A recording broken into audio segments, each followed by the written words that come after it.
Kameranya. Oh. Halo semua, selamat malam. Apa kabar? Semoga semuanya baik-baik saja, diberkati. Anda kembali berada bersama saya di acara Kelimpahan Alkitabiah. Saya host Anda, nama saya Chang Lause. Saya beribadah di Jakarta City Blessing, cabang Green Lake. Saya bukan pendeta, saya kerja. Pekerjaan saya itu menjual produk keuangan. Saya kasih perencanaan keuangan, saya bantu orang rencanain keuangan supaya mereka bisa baik keadaannya. Nah, hari ini topiknya mau lanjutin seri saya Hikmat dari Amsal ke-12, judulnya itu adalah berpikir. Nah, ada satu hal yang orang itu nggak banyak lakukan, tapi sebetulnya sangat penting. Apa itu? Namanya berpikir. Nggak banyak orang itu ngambil waktu buat mikir secara dalam. Nggak banyak orang itu mikir secara dalam. Orang itu banyak yang nggak mau meningkatkan kemampuan berpikir mereka, sehingga mereka hidupnya gitu-gitu aja, nggak banyak kemajuan. Saya suka lihat ya, jadi 20 tahun yang lalu saya sekolah di satu sekolah di daerah Jakarta Barat. Terus kadang-kadang saya masih suka ke sana gitu buat makan. Nah, pas saya pergi ke sana saya lihat nih orang-orang yang jualan sama yang dulu jualan 20 tahun lalu itu sama. Gerobaknya sama, nggak ada perubahan lah. Dan saya nggak tahu lah maksudnya mereka makin oke apa enggak. Tapi kelihatannya sih enggak, maksudnya gitu-gitu aja. Dan ini sesuatu yang sangat disayangkan. Ada satu orang saya ingat dulu waktu saya masih SMA itu, saya kadang suka lihat dia itu pemulung. Dia itu pemulung, terus kadang-kadang dia suka tarik dia punya gerobak. Terus 20 tahun kemudian saya lihat dia sama juga tarik gerobak, cuman dia udah lebih tua. Nah, kenapa orang bisa dalam waktu yang sekian lama tidak ada perubahan dalam hidupnya? Kenapa? Karena orang ini kurang berpikir. Nah, kalau di dalam dunia sekuler, orang kalau nggak banyak mikir, pekerjaan mereka biasanya nggak banyak kemajuan. Bisnis mereka biasanya nggak banyak kemajuan. Kenapa bisa begitu? Apa yang kita pikirkan itu sangat penting. Firman berkata di dalam Amsal, Firman bilang bahwa seperti orang berpikir, demikianlah ia. Jadi, di dalam berpikir itu ada sesuatu kekuatan yang luar biasa tetapi tidak dapat terlihat oleh mata dan hanya dapat terlihat sesudah terjadi perubahan. Tetapi perubahan pertama yang harus terjadi adalah terjadi dalam pikirannya dia. Berpikir itu adalah sesuatu yang harus kita lakukan secara serius, secara serius dan sesuatu yang kita memang sengaja. Bukan sesuatu yang kita nggak sengaja lakukan. Bukan sesuatu yang sambil lalu, tapi sesuatu yang mesti kita lakukan. Nah, artinya apa? Beberapa lama sekali ini kita mesti evaluasi. Apakah kita sudah semakin maju di dalam pemikiran kita atau tidak? Kalau enggak, kita jangan heran, kita nih bakal gini-gini aja nggak ada kemajuan di dalam hidup. Kalau misalnya kita mau berpikir, kita luangin waktu buat berpikir, kita itu pasti akan mengalami kemajuan di dalam hidup. Kenapa? Karena kita adalah orang Kristen. Takdir kita adalah menjadi orang yang berhasil. Takdirnya orang Kristen adalah menjadi orang yang berhasil. Kenapa bisa begitu? Karena kita adalah orang Kristen, artinya orang yang serupa dengan Tuhan Yesus. Apakah Tuhan Yesus gagal? Enggak, Tuhan Yesus nggak pernah gagal. Tuhan Yesus selalu berhasil. Nah, karena kita ini mirip Tuhan Yesus, kita seharusnya pun di dalam hidup ini kita berhasil. Kenapa kita bisa gagal? Karena kita kurang berpikir. Berpikir itu adalah sesuatu yang sangat dahsyat. Apa yang kita pikirkan, itulah yang akan kita katakan. Dan apa yang kita katakan, itulah yang akan kita perbuat. Apa yang kita perbuat itu akan menjadi kebiasaan kita, dan kebiasaan itu yang akan menjadi karakter kita. Kalau kita berpikir secara benar, maka kita akan menjadi orang yang berhasil. Tetapi kalau kita berpikir secara salah, kita akan menjadi orang yang gagal. Walaupun kita misalnya sekarang mulainya dari tidak ada pendidikan, kita cuma lulusan SD atau lulusan SMP atau lulusan SMA, bukan kuliah, bukan sekolah tinggi, segala macam. Asal kita mau berpikir, pasti akan ada kemajuan di dalam hidup kita. Orang itu diciptakan Tuhan itu buat maju. Secara otomatis orang itu pasti akan maju. Tetapi ini bukan sesuatu yang kita bisa nggak sengaja tahu-tahu maju. Pemikiran itu sesuatu yang kita harus kembangkan. Berpikir itu adalah suatu kebiasaan yang harus kita latih. Pikiran itu bisa kita latih. Hobi berpikir itu sesuatu yang bisa kita terapkan. Kebiasaan berpikir itu sesuatu yang kita bisa latih. Ini bukan sesuatu yang pasif. Nah, kalau kita perhatikan, kalau misalnya kita lihat nih orang nih 10 tahun, 20 tahun, 30 tahun nggak ada kemajuan, kita bisa menarik kesimpulan bahwa kemungkinan besar orang ini nggak banyak berpikir. Berpikir itu sangat vital. Mari kita lihat satu ayat, ayatnya ada di Amsal 17 ayat 2.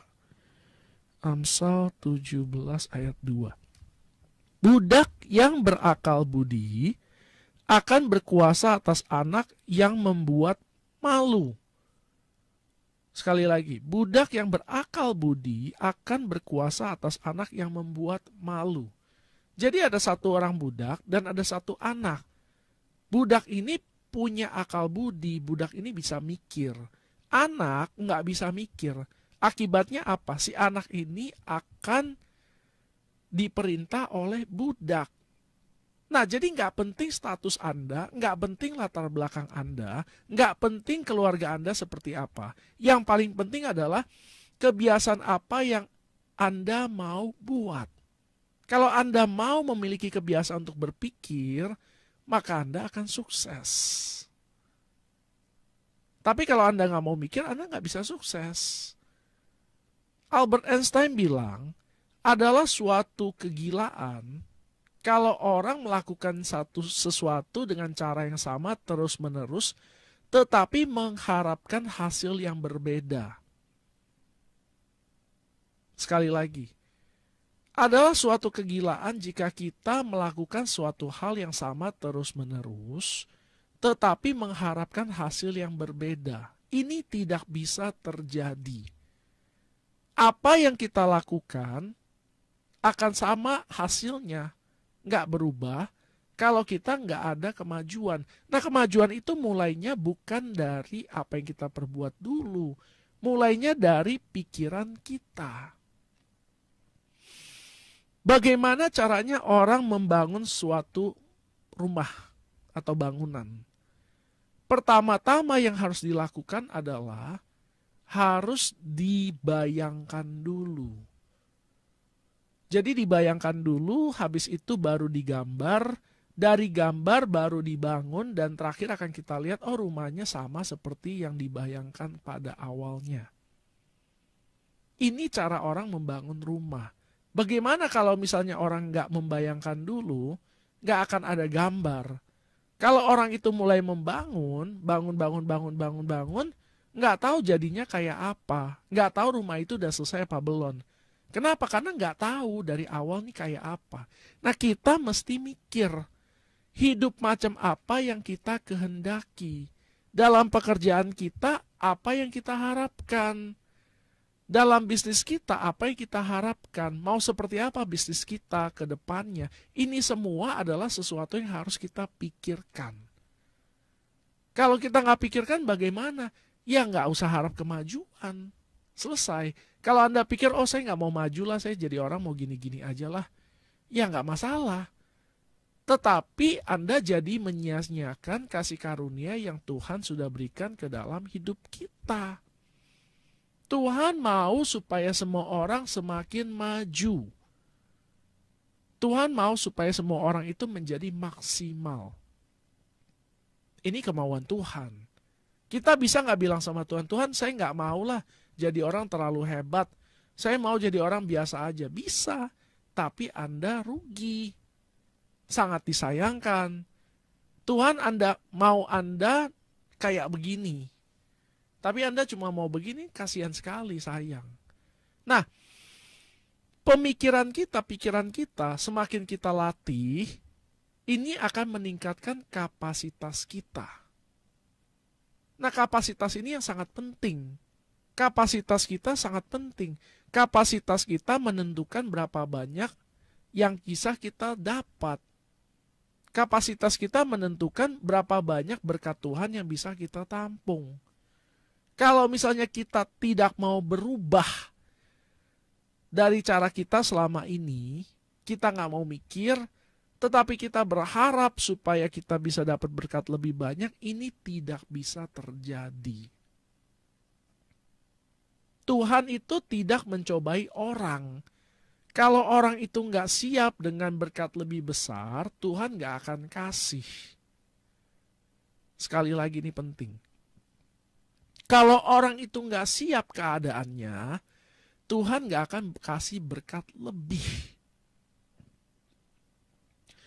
Tuhan hanya bakal memberikan berkat lebih kalau orang itu sudah siap untuk kelola. Kenapa? Karena berkat yang kelebihan itu akan menjadi masalah untuk orang tersebut. Nah, bagaimana caranya kita meningkatkan kapasitas kita? Salah satunya adalah dengan melatih pikiran kita. Semakin banyak kita belajar untuk berpikir, semakin dalam pemikiran kita, semakin besar kapasitas kita untuk menerima dari Tuhan. Jadi Tuhan itu mencari orang tuh yang bisa berpartner sama Dia. Tuhan tuh mencari orang yang bisa berpartner dengan Tuhan. Kalau misalnya kita belum ada pada pemikiran yang levelnya sama Tuhan, Tuhan sulit buat pakai orang tersebut. Kalau misalnya ada orang, dia hobinya itu merusak, hobinya itu memukul orang, hobinya itu membuli orang, adalah gila kalau kita berikan orang itu tongkat misalnya. Karena dia punya hobi bisa menjadi semakin parah. Jadi dari tadinya misalnya dia bully orang cuma pakai kata-kata, habis itu dia ningkat bully orang pakai tangan, begitu dia punya tongkat dia bisa bully orang pakai tongkat. Sama seperti kita. Kalau kita nggak ngerti bagaimana caranya menggunakan uang kecil, Tuhan nggak akan berikan kita uang besar. Kalau uang kecil kita pakai buat judi, uang besar kita bakal pakai buat judi. Kalau uang kecil kita pakai buat beli narkoba misalnya, maka uang besar kita juga bakal pakai buat beli narkoba. Tetapi ketika kita bisa mengelola yang kecil, kita bisa mengelola yang besar. Nah, kemampuan mengelola itu mulainya dari kemampuan kita untuk berpikir. Kemampuan kita berpikir itu sangat penting, sangat penting. Ini sangat vital. Nah, ada satu orang, namanya Napoleon Hill. Napoleon Hill ini, dia itu, ini orang hidup di zaman dulu, sekarang udah meninggal nih, udah berapa ratus tahun lah dia meninggal. Dia pernah dia mewawancara orang-orang kaya. Setelah itu dia membuat satu buku. Bukunya itu, judulnya itu adalah Berpikir dan Berjiwa Besar. Kalau pergi ke Gramedia atau kemana mungkin masih ada nih bukunya nih. Ini dicetak ulang terus. Ini buku bestseller terus. Jadi dia kasih tahu kebiasaan-kebiasaannya orang kaya. Dan kebiasaan-kebiasaan ini dimulai dari cara berpikirnya mereka. Cara berpikir orang kaya. Cara berpikir orang kaya, setelah itu dia rumuskan di dalam buku dia nih. Jadi orang kaya ini modelnya kayak gini, makanya mereka bisa berhasil. Nah, kita perlu tahu, orang itu berhasil biasanya mereka punya suatu kualitas-kualitas tertentu yang sama nih. Jadi ada 100 orang kaya misalnya. Mungkin dari mereka gitu, dari mereka semua gitu, ada misalnya cuma ada 5 kebiasaan yang sama. 5 kebiasaan yang sama. Salah satunya adalah pasti rajin berpikir. Rajin berpikir itu adalah salah satu kualitas yang harus dimiliki orang kalau dia mau berhasil di dalam hidup. Kalau misalnya dia nggak mau berhasil, gimana caranya? Gampang. Nggak usah mikir, jalanin hidup aja kayak biasa. Nggak usah mikir macam-macam. Ini gampang, hidup yang gampang sekarang. Kedepannya dia akan kesulitan. Kenapa? Karena semua orang udah makin maju, dia nggak maju sendiri. Jadi apa yang harus dilakukan? Mulailah ambil waktu, pikir. Pikirkanlah hidup kita, pikirkanlah bagaimana bisa supaya lebih maju, karir kita bisa lebih baik, kita punya bisnis bisa lebih baik. Bagaimana caranya? Kita harus pikir. Setiap hari kita harus pikir terus. Ambil waktu buat pikir. Mungkin nggak setiap hari lah, kita ambil waktu 1 hari, 2 hari dalam sebulan, ambil waktu pikir, habis itu catat. Untuk kita tahu nih, oh saya mau begini, saya mau begini. Bagaimana caranya bisa ke sana?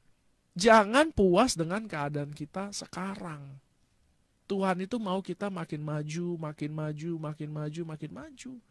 Makanya firman bilang gini, kamu akan semakin naik dan bukan turun, kamu akan menjadi kepala dan bukan ekor. Ini Ulangan 28. Kenapa? Karena Tuhan memang mau supaya kita orang Kristen, anak-anaknya dia, berhasil.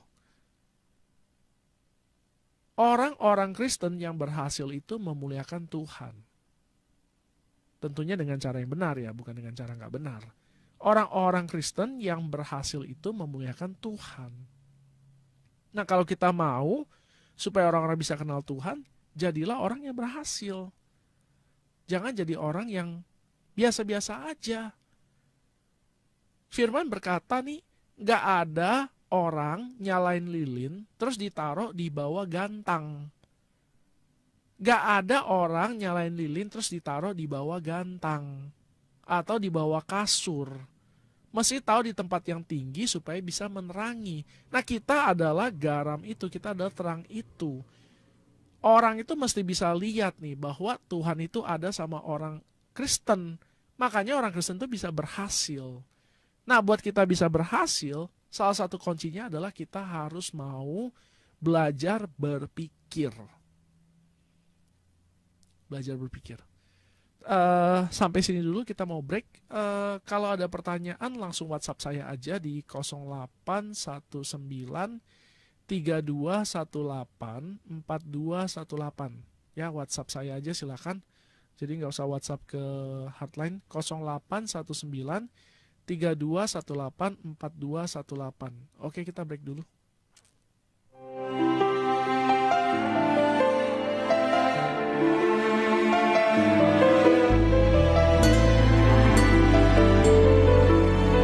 Berpikir itu identik dengan yang namanya berencana.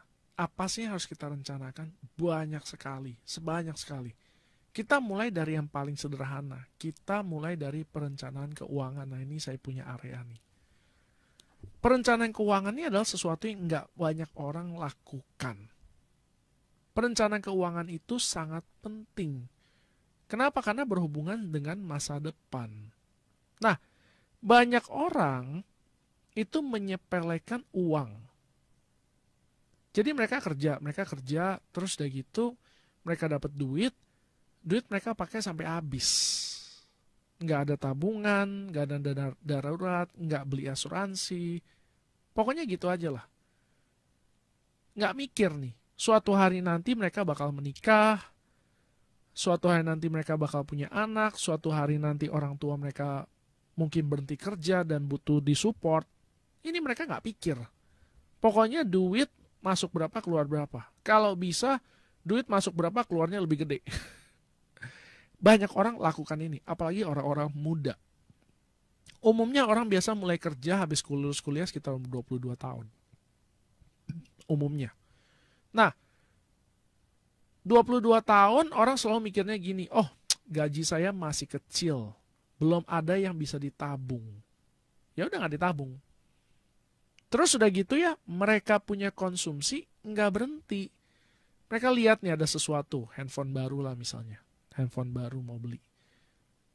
Habis itu mereka ambil cicilan. Cicil 12 bulan. Cicil 12 bulan, lunas. Habis itu mereka pikir lagi, apalagi mau saya cicil ya, beli kamera. Beli kamera. Terus pikir lagi, mau beli apa lagi ya? Begini terus. Sambil setiap hari mereka minum kopi lah, minum boba lah, semua habis ludes, des. Ini adalah perencanaan keuangan yang sangat buruk. Sama sekali ngawur. Terus mesti gimana dong? Begitu kita mulai kerja, beli asuransi. Begitu udah beli asuransi, habis itu ngapain? Siapin dana darurat. Ini kan baru mulai kerja nih. Ini aja dua hal nih yang perlu nih. Beli asuransi, siapin dana darurat. Beli asuransi, siapin dana darurat. Nanti kalau dia mulai kerja, udah mulai lebih banyak duitnya, udah lebih oke, jangan naikkan biaya hidup. Kecuali karena inflasi. Misalnya orang baru mulai gaji, kerja gitu, gaji 5 juta gitu. Belilah asuransi misalnya 500 ribu, tabunglah sebulan 1 juta, biaya hidup sebulan 3,5 juta sudah cukup. Nanti kalau misalnya gajinya sudah 7 juta, jangan naikin gaya hidup nih. Jangan naikin gaya hidup. Naikkanlah dana daruratnya. Naikkan dia punya asuransi. Nah, sampai ke level tertentu, dia sudah boleh tuh. Oh, udah waktunya mulai cicil rumah. Beli rumah cicil gitu. Nggak apa-apa, beli rumah cicil boleh. Nggak harus cash. Tapi kalau misalnya mau cash, boleh juga nggak apa-apa. Atau kalau misalnya dia nggak mau gitu, dia mulai investasi lah. Investasi di mana lah. Dia taruh duit di deposito kah, atau dia beli saham kah, atau dia beli reksadana kah, atau dia beli emas kah. Nah, ini buat lebih lengkap saya ada video di channel YouTube saya di Kelimpahan Alkitabiah. Judulnya Investasi bagi Pemula. Kalau mau dapat informasi lebih banyak soal investasi, silahkan buka yang itu. Saya nggak jelasin banyak di sini. Nah, habis itu dia perlu lagi tuh siapin tuh dana buat menikah kalau misalnya dia mau menikah. Terus kalau misalnya dia udah nikah, dia perlu pikirin lagi tuh nanti kalau misalnya biaya anak. Habis biaya anak, terus dia perlu pikir lagi tuh buat biaya pensiun. Nah, ini nggak banyak orang lakukan. Saya banyak dengar orang nih nggak kerjain ini. Mereka kerjain aja apapun yang mereka mau gitu. Udah dapat pacar, udah ada rencana mau merit, baru mulai nabung buat merit. Nanti udah nikah nih bagaimana nih? Langsung punya anak, terus tinggalnya di rumah kontrakan. Ini bukan nggak boleh ya, bukan nggak boleh. Saya nggak bilang nggak boleh. Cuma ini sesuatu yang nggak bijaksana. Kita ini mesti ada di kondisi yang sudah cukup mapan. Baru lebih baik kita punya anak. Boleh nggak kita nikah? Boleh. Nikah muda boleh, tapi nggak usah buru-buru punya anak.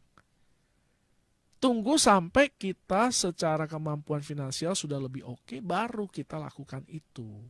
Bukan berarti kita nggak boleh menikah loh, jangan salah. Saya nggak bilang kita nggak boleh menikah.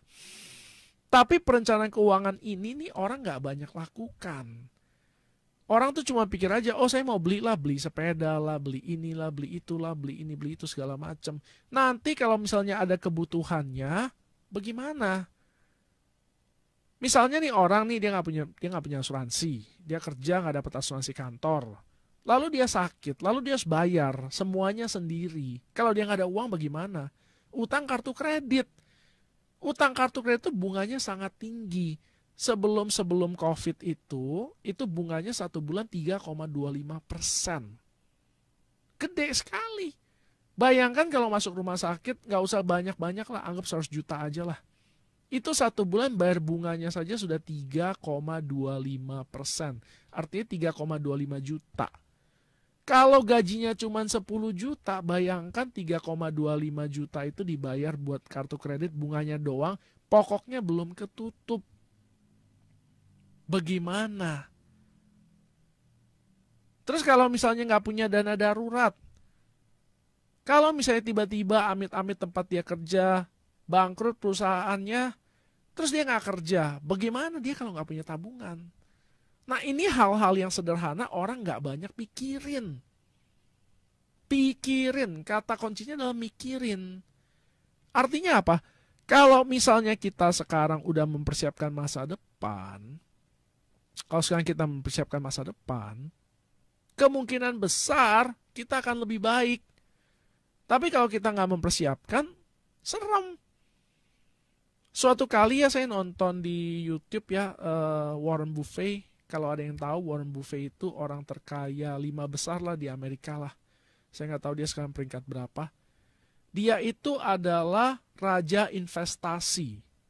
Raja investasi dari kecil, dia sudah diajarin sama papanya buat berinvestasi. Ini dari kecil nih dia udah beli saham, dia beli mesin-mesin dingdong atau mesin pinball atau apa, terus dia sewain. Dari kecil nih orang pinter sekali lah. Sekarang dia kekayaannya itu sekitar 80 miliar dolar US. Jadi berapa tuh kalau rupiah tuh? Mungkin sekitar 120 triliun. Gede banget ya 120 triliun ya. Nah, rahasia dia apa sih? Dia mikir dari kecil tentang uang. Dia udah diajarin dari kecil tentang uang sama orang tuanya. Sehingga dia menjadi orang yang sangat berhasil sekarang. Terus ditanya, ada orang wawancara dia nih, saya nonton nih. Dia beli rumah. Rumahnya itu dia beli 32.000 US tahun 50-an kalau nggak salah, saya lupa. Itu dia tidak pernah ganti rumah yang lebih mewah. Padahal dia kalau mau beli rumah yang segede apapun di dunia ini disanggup lah. Tapi dia nggak lakukan itu. Mobilnya yang dia beli pun, yang dia pakai sekarang pun mobilnya mobil tua, bukan mobil keren, bukan wah gitu. Kalau orang lihat dia ketemu di jalan nggak akan menyangka bahwa ini orang luar biasa kaya. Nggak akan nyangka. Tapi kenyataannya begitu. Nah terus dia ditanya nih. Menurut Anda apa sih kesalahan orang dalam keuangan? Terus dia bilang gini nih. Umumnya orang-orang ngajarin anak-anaknya uang itu ketika anak itu sudah lumayan besar usianya. Seharusnya itu dilakukan sedini mungkin. Nah, jadi kalau misalnya kita baru belajar kelola uang nih setelah kita bekerja, itu sebetulnya sudah terlambat. Tapi lebih baik terlambat daripada nggak sama sekali. Artinya apa? Sekarang yang denger nih, berapapun umurnya, sudah bisa mulai belajar kelola keuangan. Yang kebetulan saya adalah ahlinya. Kalau misalnya ada yang mau tanya sama saya boleh. Saya akan jelaskan. Nah, ini hal yang sederhana orang banyak nggak lakukan. Kalau misalnya ini aja ngatur duit aja orang nggak atur, bagaimana dengan pekerjaan mereka? Mereka juga nggak pikirin, nggak rencanain. Bisnis mereka nggak pikirin, nggak rencanain. Terus mereka harap bisa tiba-tiba langsung berhasil. Ini namanya mimpi. Nggak ada yang kayak begini kecuali film. Di film ada. Dunia nyata nggak ada. Nggak ada orang yang tanda kutip terlalu beruntung. Itu nggak ada. Orang yang merencanakan adalah orang yang akan berhasil. Orang yang gagal merencanakan untuk gagal. Seperti inilah dunia. Nah, balik lagi ke soal keluarga.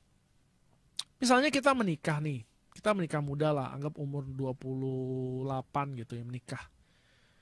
Kalau kita belum punya rumah, jangan buru-buru punya anak. Kalau kita belum punya rumah, jangan buru-buru punya anak. Tunggulah sampai keuangan sudah lebih baik. Karena begini, begitu kita ambil rumah, apalagi secara kredit, itu kan perlu bayar tuh bulanan tuh, bayar cicil tuh. Kalau istri kita sudah hamil lalu nggak bisa kerja lagi karena mesti ngurus anak, income-nya jadi cuma satu orang, nanti terlalu berat. Dan kalau sesuatu terjadi sama yang pencari uang nafkah utamanya, apalagi kalau dia nggak beli asuransi, apa yang akan terjadi? Cicilan nggak bisa stop, mesti jalan terus. Terus anaknya kan masih makin gede, perlu uang sekolah, perlu biaya hidup makin tinggi. Anak makin gede, biaya hidup makin tinggi. Nah, ada satu pelajaran yang kita bisa belajar dari burung. Saya suka ngomong ini sama orang-orang. Ini penting. Kalau kita lihat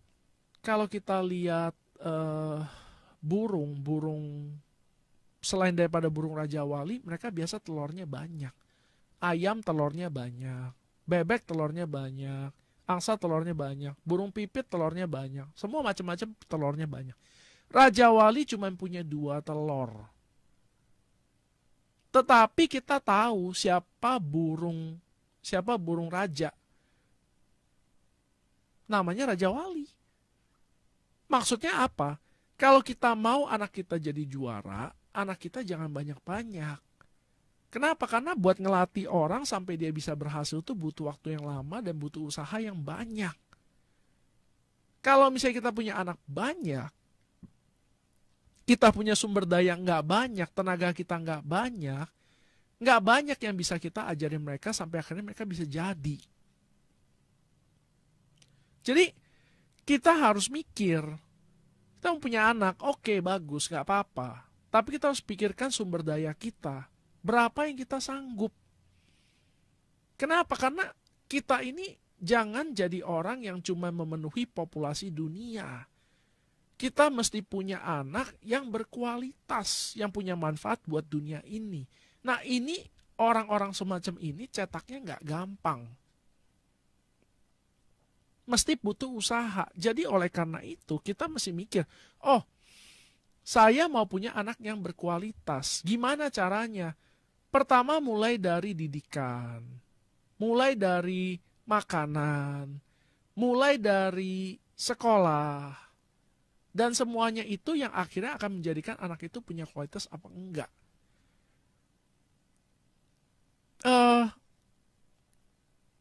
Makanan itu percaya nggak percaya bisa mempengaruhi kecerdasan anak.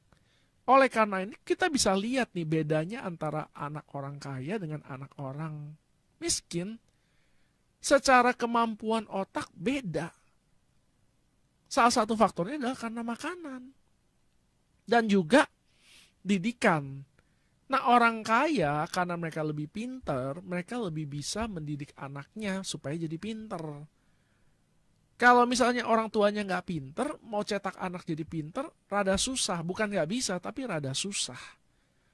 Jadi, ini semua harus dipikirkan, direncanakan di depan. Orang yang gagal untuk merencanakan untuk gagal. Tetapi orang yang membuat rencana lebih bisa berhasil. Bukan berarti pasti akan berhasil. Enggak, saya nggak jamin pasti berhasil. Tapi intinya orang yang merencanakan lebih umum mereka biasanya berhasil daripada gagal. Kenapa bisa begitu? Karena alam ini berpihak sama orang-orang yang serius. Ini bukan film. Orang dari nol dalam 2 jam langsung jadi orang hebat, orang kaya. Nggak bisa. Nggak bisa. Orang itu mesti melakukan segala sesuatunya bertahap, mulai dari nol. Dan itu semua perlu perencanaan. Nggak bisa enggak. Jadi, apa yang harus kita rencanakan? Semuanya hidup kita. Nah, karena saya punya skill adalah bidang keuangan, makanya yang saya bahas adalah keuangan. Mulailah punya perencanaan keuangan. Jangan selalu pikirnya, oh yang penting saya mau menikmati hidup, mau enak, apa segala macam, mau gaya, mau gengsi, mau nggak malu. Waktu saya kuliah, saya punya teman-teman kuliah. Mereka ada yang anak orang kaya, ada yang biasa kayak saya. Saya sih anak biasa gitu, orang tua saya nggak kaya. Jadi apa yang saya lakukan adalah saya kalau makan saya cari yang nggak terlalu mahal. Saya hemat di sana. Nah pada saat yang sama saya ngelesin supaya saya dapat duit tambahan. Apa yang saya lakukan dengan duit itu? Saya simpen. Nah habis saya simpen, habis itu begitu duitnya udah lumayan banyak, saya beliin emas. Nah, waktu emasnya naik harga, saya jual. Ini saya lakukan dari dulu, saya udah lama. Jadi, saya ngerti investasi udah lama. Dari SMP saya udah belajar tentang uang. Makanya ini ilmu yang saya bagikan kepada orang-orang yang lagi dengar nih sekarang. Kenapa? Karena saya udah ngalamin dan menurut saya melakukannya dengan baik walaupun tidak luar biasa. Tetapi ilmunya kita perlu punya dan kita perlu mulai praktek dimanapun dan kapanpun keadaan kita. Jadi walaupun sekarang kita Filipi 4 ayat 8, jadi akhirnya saudara-saudara, semua yang benar, semua yang mulia, semua yang adil, semua yang suci, semua yang manis, semua yang sedap didengar, semua yang disebut kebajikan dan patut dipuji, pikirkanlah semuanya itu. Jadi, koridor kita berpikir adalah ini. Artinya maksudnya gimana sih? Maksudnya begini. Ketika kita membuat perencanaan, jangan lupa kita sertakan Tuhan. Jadi, Tuhan itu menghargai orang-orang yang menghargai Dia. Tuhan itu menghargai orang-orang yang menghargai Dia. Jadi waktu kita mulai mau mulai berpikir, kita harus melibatkan Tuhan di dalam pemikiran kita. Artinya apa? Artinya begini. Artinya ketika kita membuat perencanaan, jangan lupa kita ikutin Tuhan ke dalam perencanaan kita. Jadi di Yakobus dibilang kayak begini. Janganlah kita berkata, kita mau berdagang di kota anu, bla bla bla bla bla bla. Tetapi katakanlah jika Tuhan kehendaki, maka inilah yang akan saya lakukan. Jadi, waktu kita membuat perencanaan, kita ngomong, Tuhan, saya punya perencanaan kayak begini. Menurut Tuhan bagaimana? Nah, ini penting. Ini penting. Jadi, kalau ada yang dengerin saya punya seri yang belakang-belakang itu, saya ada ngomong tentang pentingnya memiliki penasehat. Pentingnya memiliki penasehat. Jadi, Tuhan itu harus kita libatkan. Tuhan itu adalah penasehat kita yang utama. Dan kita harus melibatkan orang-orang yang memang kompeten. Orang-orang yang memang jago di dalam bidang yang kita mau rencanakan itu. Kalau misalnya enggak, jangan heran kalau kita gagal. Firman berkata di dalam Amsal 3, serahkanlah segala rencana kita ke dalam tangan Tuhan dan kita akan lihat itu berhasil. Nah, kita semua kan mau berhasil. Jadi, yang utama adalah Tuhan harus dilibatkan di dalam perencanaan kita. Dulu waktu saya jadi guru, saya kerja itu jadi guru karena saya merasa nih Tuhan yang panggil. Jadi saya lakukanlah apa yang Tuhan lakukan, apa yang Tuhan mau saya lakukan dan saya kerjakan. Saya jadi guru. Tetapi yang menariknya adalah justru karena saya melakukan apa yang Tuhan kerjakan, saya jadi diberkati. Tiba-tiba banyak orang mau anaknya dilesin. Dan gara-gara itu saya punya penghasilan lebih dan akhirnya saya punya duit lebih buat investasi lebih besar lagi. Nah, akhirnya saya menikmati hasilnya. Nah, kita harus ngerti bahwa yang mau kita maju itu pertama-tama itu adalah Tuhan. Orang tua kita mau kita maju, kita sendiri mau kita maju. Istri kita, suami kita, anak-anak kita mau kita maju. Tapi yang nomor satu yang paling pengen kita maju adalah Tuhan. Jadi, jangan tidak melibatkan Tuhan di dalam perencanaan kita. Tanya sama Tuhan. Tuhan, saya mau lakukan ini, saya mau kerja ini. Menurut Tuhan bagaimana? Tuhan, saya mau menikah. Apakah ini waktu yang tepat apa bukan? Tuhan, pekerjaan ini gajinya segini, kerjaannya kayak begini. Tuhan, pekerjaan itu gajinya segini. Saya harus ambil yang mana? Ini semua penting, ini semua perlu dipikirkan. Kalau misalnya kita nggak lakukan ini, bukan berarti kita nggak pasti gagal, enggak. Tapi kemungkinan kita gagal lebih besar. Kenapa? Karena ya orang yang ikut Tuhan pasti akan berhasil. Firman berkata bahwa orang yang ngandelin Tuhan itulah orang yang akan berhasil. Kalau kita nggak ngandelin Tuhan, jangan harap kita berhasil. Sederhana aja, kita mungkin punya uang, tapi kita bisa aja jadi orang yang gagal. Jadi, yang hari ini saya mau tekankan adalah kita harus melatih kemampuan kita untuk berpikir dan merencanakan. Ini yang saya hari ini mau tekankan. Kita harus melatih kemampuan kita untuk berpikir dan merencanakan.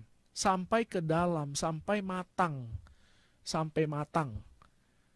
Dan jangan lupa di dalam proses itu libatkanlah Tuhan. Karena Tuhan sangat mengasihi kita semua.